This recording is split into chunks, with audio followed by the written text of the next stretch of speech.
골로새서 1장 3절부터 8절까지 말씀 제가 봉독하도록 하겠습니다.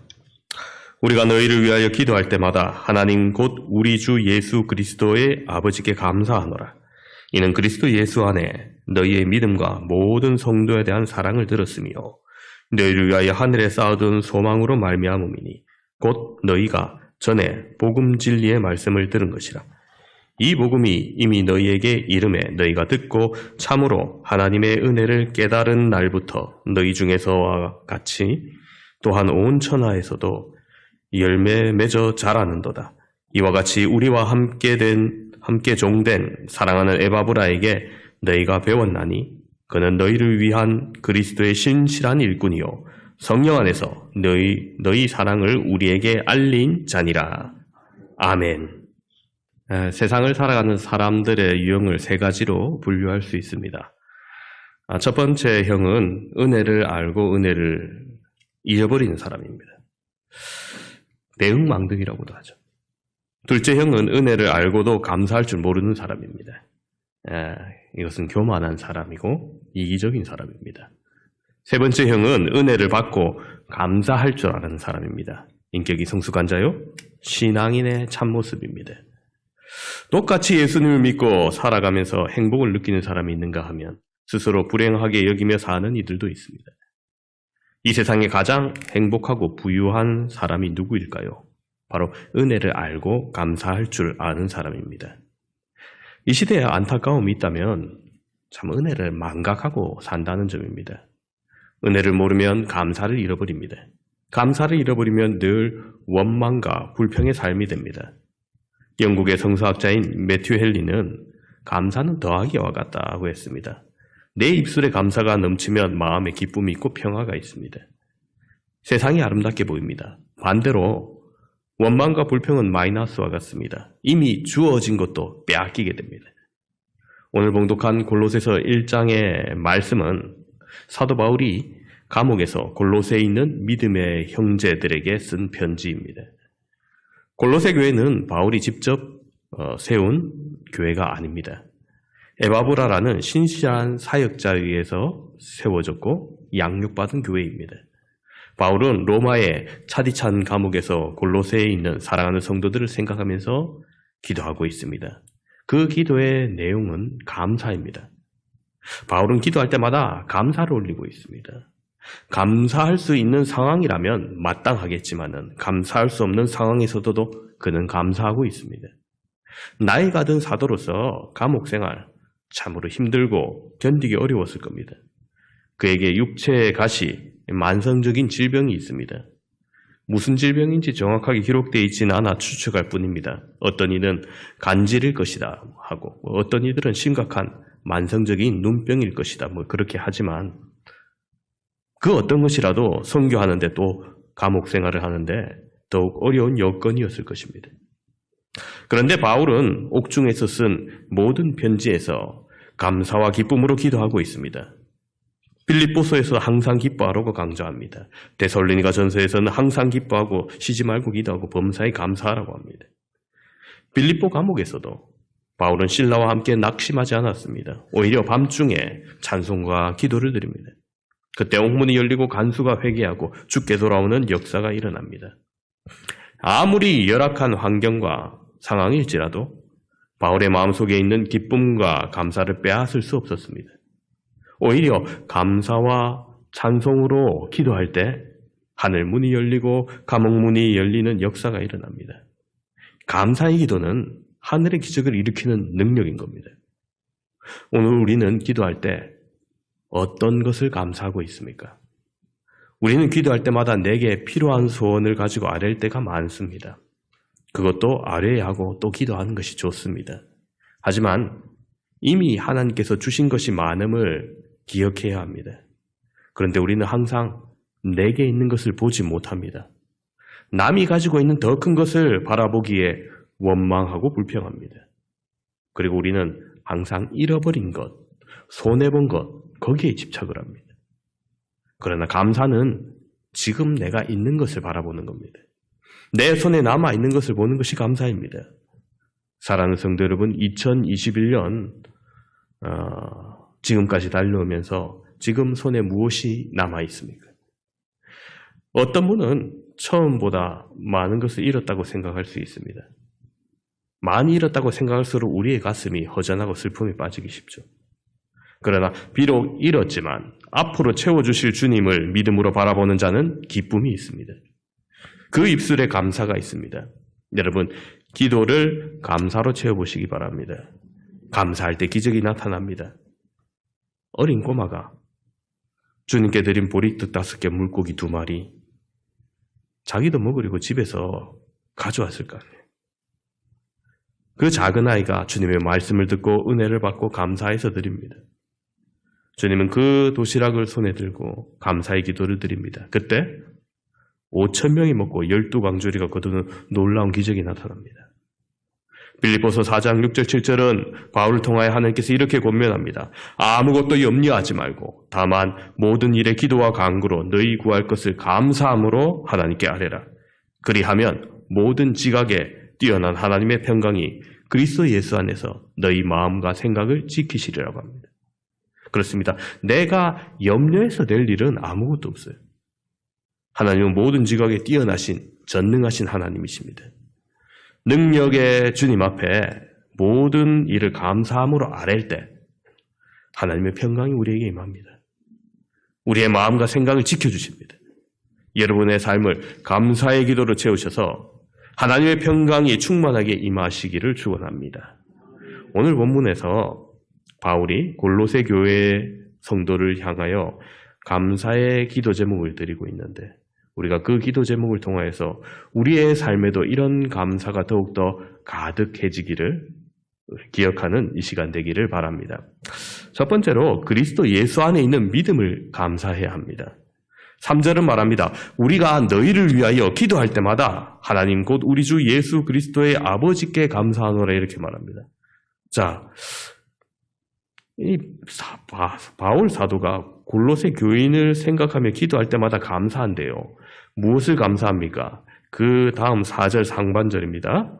이는 그리스도 예수 안에 너희 믿음과 자 무엇을 감사하고 있습니까? 믿음을 감사하고 있죠. 자 여러분 우리가 인생을 살면서 최고의 감사 제목이 무엇일까요? 그리스도 예수를 나의 구주로 나의 하나님으로 고백할 수 있는 믿음을 선물로 주신 겁니다. 예수를 믿고 싶다고 아무나 믿어지는 게 아닙니다. 믿음은 하나님이 주시는 은혜의 선물입니다.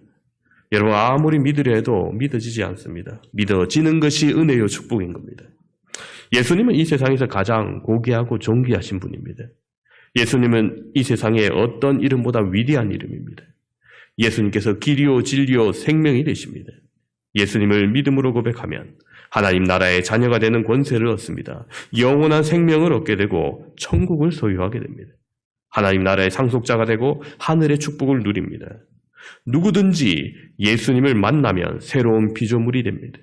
아무리 살인자라도 아무리 씻을 수 없는 죄를 지은 자라도 예수님을 만나면 새로워집니다. 인격이 바뀌고 삶의 태도가 바뀝니다. 그 예수님을 믿을 수 있는 은혜를 베풀어 주신 것이 바로 최고의 축복이요 감사의 제목인 겁니다. 예수 그리스도를 영접하고 예수 그리스도를 소유한 사람은 세상 모든 것을 소유한 사람보다 더 큰 축복을 받은 사람입니다.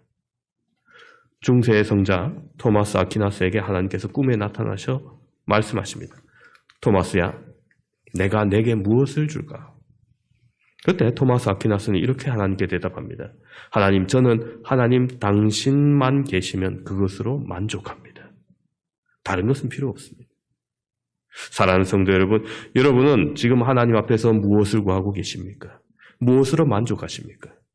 오직 예수 한 분만을 구하는 믿음으로 만족할 때 진정한 기쁨과 행복이 임할 줄로 믿습니다. 내 안에 계신 보배로운 예수 그리스도를 믿는 믿음을 주신 하나님으로 인하여 감사하는 삶 되시기를 주님의 이름으로 축원합니다. 두 번째로 성도에 대한 사랑으로 인해 감사해야 합니다. 자, 또 바울이 골로새 교인을 향하여서 무엇으로 인해 감사하다 할까요? 4절 하반부입니다. 모든 성도에 대한 사랑을 들었으며 자, 골로새 교회 공동체 안에 사랑이 넘치고 있다는 소문을 들은 겁니다. 우리 주님께서 우리를 향해서 바라보실 때 무엇을 보고 가장 기뻐하실까요? 바로 서로 사랑하며 사는 모습이 아닐까 생각합니다. 자녀를 출가시킨 부모가 가장 듣고 싶고 보고 싶은 게 무엇일까요? 출가한 자녀들, 부부가 서로 사랑하며 행복하게 사는 게 아니겠습니까? 반대로 틈만 나면 싸우고 친정 가고 남자는 시댁 가가지고 밥 해결하고 이혼을 하니 마니 하고 그런 소리 들으면은 여러분 아무리 좋은 곳에서 먹고 자고 한다 해도 마음이 답답할 겁니다. 마찬가지로 우리 주님께서도 하나님의 가족된 우리들이 서로 사랑하며 사는 것 가장 기뻐하십니다. 우리는 그리스도 안에서 주님의 살과 피를 함께 먹는 형제요 자매입니다. 우리는 하나님의 가족, 하나님의 나라의 로얄 패밀리입니다. 가족은 끝까지 사랑합니다. 가족은 끝까지 이행하고 참아줍니다. 교회도 마찬가지입니다. 우리 모두는 주님께서 핏값을 지불하시고 사주신 귀한 공동체입니다. 귀한 존재입니다. 우리 성강교회라는 하나님의 가족으로 불러주셔서 이렇게 함께 주님을 찬양하고 예배드리고 있습니다. 그러므로 우리는 서로 마땅히 사랑해야 합니다. 서로를 귀하게 여기고 존중해야 합니다. 그게 하나님을 경외하는 태도입니다. 하나님을 사랑하는 자를 하나님께서 사랑하신 자를 우리가 미워하면 하나님을 미워하는 태도가 되는 거예요. 그래서 사랑의 사도 요한은 이렇게 말합니다. 요한일서 4장 20절 이하를 보면 누구든지 하나님을 사랑하노라 하고 그 형제를 미워하면 이는 거짓말하는 자니 보는 바 그 형제를 사랑하지 아니하는 자는 보지 못하는 바 하나님을 사랑할 수 없느니라. 우리가 이 계명을 주께 받았나니 하나님을 사랑하는 자는 또한 그 형제를 사랑할지니라. 아멘. 그렇습니다. 우리가 하나님을 사랑한다고 아무리 고백하고 외치고 부르짖어도 우리 안에 있는 믿음의 형제를 미워한다면 거짓말이라는 거예요. 그러므로 우리가 서로 사랑해야 합니다. 예수님은 내 이웃을 내 몸과 같이 사랑하라고 명하셨습니다. 목사님 아무리 그래도 아무리 사랑해도 어떻게 이웃을 내 몸처럼 사랑할 수 있습니까? 정말 어려운 말씀이죠. 그럼에도 불구하고 주님은 사랑하라고 말씀하십니다. 심지어 주님은 원수까지도 사랑하라고 하시죠. 여러분 그게 마음대로 됩니까? 내 마음대로 되지 않습니다. 성령께서 사랑의 마음을 부어주시고 우리 속을 감동시켜야 가능한 겁니다. 그런 면에서 여러분 참 성령의 감동으로 사랑하는 공동체임이 틀림이 없는 것 같습니다. 코로나로 다들 어려우실 텐데 다음 세대를 위한 우리 교육관 1층 리모델링 헌금이 제 예상보다 훨씬 많이 적극적으로 동참해 주셨어요. 예상한 것보다 훨씬 많은 금액을 작정해 주신 거예요. 이런 게 여러분 그냥 되는 게 아니라는 거예요. 성령께서 감동을 주셔서 우리에게 사랑의 마음을 부어 주셨기 때문입니다. 교회는 누가 뭐라 해도 하나님의 가족이의 사랑의 공동체입니다. 교회 안에 우리가 서로 싸울 필요도 없고 화낼 필요도 더더욱 없습니다. 우리는 서로 사랑해야 합니다. 서로의 약점을 돕고 위로하고 격려해야 합니다. 그 속에 하나님의 사랑이 임하는 겁니다. 하나님의 사랑이 강물처럼 흘러 넘칠 때 교회는 부흥합니다. 능력이 나타납니다. 우리 교회도 골로새 교회처럼 성도에 대한 사랑이 넘치는 소문나기를 간절히 바랍니다. 세 번째로 하늘에 쌓아둔 소망으로 인해 감사해야 됩니다. 우리 5절 말씀 보시면은 너희를 위하여 하늘에 쌓아둔 소망으로 말미암나니 그렇습니다. 곧 너희 전에 복음의 진리의 말씀을 들으리라. 여러분 바울 사도가 골로새 교인을 향하여서 세 번째 감사한 것이 그들이 가진 소망 때문이라는 거예요. 이 소망은 복음, 진리의 말씀을 통해서 온 것이라고 상기시켜주고 있습니다. 이어서 6절에는 이 복음의 진리의 말씀으로 하나님의 은혜를 깨우치는 순간 그들은 소망의 사람이 되고 온 천하에 소망의 복음을 전하는 사람이 되었다고 감사하는 거예요. 여러분 세상이 주는 뭔가 희망, 소망, 일시적이고 안개처럼 곧 사라집니다. 쌓아둘 수가 없어요. 오래전에 서울에서 직장 다닐 때 20대 후반 때 어머니께서 장롱에서 주식을 발견했어요. 외환은행 공모주였는데 상장될 때 뭐 설명회 하면서 어머니 친구분이 같이 가자 해서 어떻게 따라가서 좀 매입을 하셨나 봐요. 그 실제 주식으로 이래 가지고 있던 거에 한 15년 지났나 뭐 오래된 거예요. 완전히 잊고 있었던 겁니다. 장롱에 넣었는지. 그러다가 그걸 저한테 주면서 이게 얼마나 하는지 알아보고 팔아보라는 거예요. 증권회사에 물어봤더니 실물 주식은 여의도에 있는 증권거래소에 가서 교환해야 거래가 가능하다는 거예요. 날 잡고 여의도에 갔습니다. 가기 전에 한 주당 얼마나 이래 검색해 보니까 별 큰 돈이 아니에요. 뭐 투자한 돈이랑 뭐 쌤쌤이더라고요. 이게 그 15년이 지났는데 이 가격밖에 안 하냐고. 그래도 머릿속에 워낙 오래됐으니까 이 주식이 늘어나는 게 있어요. 액면 분할, 한 주를 10주로 이제 액면 분할이라든지 아니면 10주에 한 주를 무상으로 주는 무상증자 이런 게 있는데 주식수 자체가 늘어나는 거죠. 그런 게 늘어나면은 이거 좀 이익 받겠다 이런 생각을 하고 기대하고 갔습니다. 근데 웬걸 주식을 교환해 주시는 아가씨가 감자가 됐다는 거예요. 감자가 뭐냐 이러시고 고구마 감자 이게 아니고 감자라는 게 주식의 가치가 떨어지니까 두 주로 한 주로 통합하는 거예요. 만약 30주가 갖고 있었다면 15주가 돼버린 거예요. 뭡니까? 아니요. 반토막 나버린 거예요. 한마디로 투자한 돈 반토막 난 거예요. 15년 전에 투자하고 묵혀두었으면 가치가 오를 만도 한데 훨씬 내려간 거죠. 그 돈으로 금을 샀으면 차라리. 여러분 이처럼 우리가 쌓아둔다고 재산이 늘어나는 게 아닙니다. 늘어나긴커녕 없어지기도 하고 줄어들기도 하죠.